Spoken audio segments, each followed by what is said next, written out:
look at what the 5 love languages assessment is like. So I'm just going to go, I'm at the website 5lovelanguages.com. I'm going to try to learn about my love languages for myself. I'm in a relationship. I'll let the assessment load. Okay, so it asks for some personal information first. So I'm just going to type this in.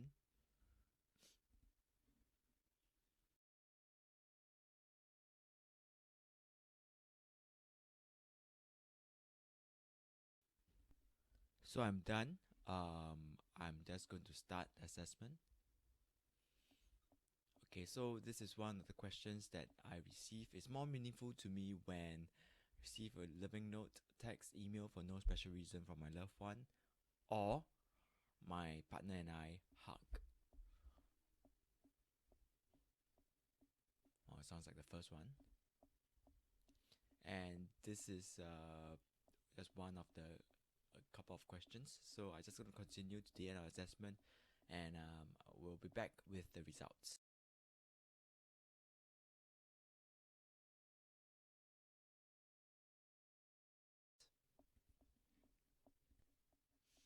So this is the end of the assessment. I'm just going to click the finish button here.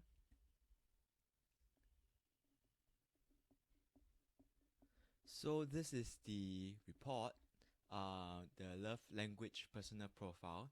So interpreting the profile score, the highest score indicates your primary love language. The highest score is 12. It's not uncommon to have two high scores. Although one language does have a slight edge for most people, it just means that these two languages are important to you. The lower score indicates those languages you seldom use to communicate love and which probably don't affect you very much on an emotional level. So learned more, you're able to learn more about your primary love language and how to put it to use next in the corresponding batch below. Okay, so it's important to remember that you may have scored highly on certain love languages than others, but don't dismiss those other languages as insignificant. Your partner may express love in those ways, and it will be helpful for you to understand this about him or her.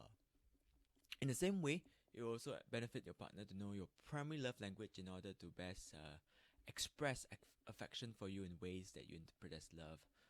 And every time you and your partners speak each other's language, you will feel emotional points, and you will score emotional points with each other. But it's not a game with a scorecard. The payoff for speaking each other's love language is a greater sense of connection and translates better into communication, uh, increase understanding, and ultimately improve romance. So I think the main aim of saying this is important to remember is that at the end, I think if your partner also does the assessment, it will be best. So you can discuss actively about your respective love languages and this insight to improve your uh, relationship. Okay, now that said, we have our scores. So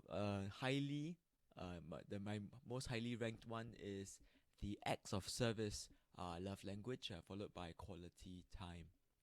After which it's receiving gifts, words of affirmation, and finally physical touch. So for me, my primary love language would be acts of service. So you can see it ranked according to the priority here: acts of service, quality time, receiving gifts, and words of affirmation in the badges that I have. So the primary love language that I have is acts of service, which is the biggest one here. And it says, can vacuum the floors really be an expression of love? Absolutely. Anything you can do to ease the burden of responsibilities weighing it on an act of service person will speak volumes. And the words he or she most want to hear is, let me do that for you. Laziness, broken commitments, and making more work for them tells speakers of this language their feelings don't matter, and finding ways to serve speaks volumes to the recipients of these acts.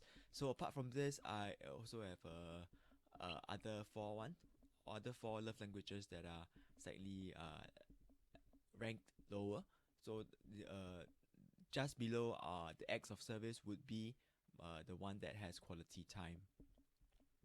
So it's more for people who would like to spend time in each other and being there for this type of person. So I would agree with both of these love languages. I think it reflects well of what my love language is. So I hope you have learned a little bit more about how the assessment is like, and let me know in the comments if you have taken the test and found it useful as well. See you next time.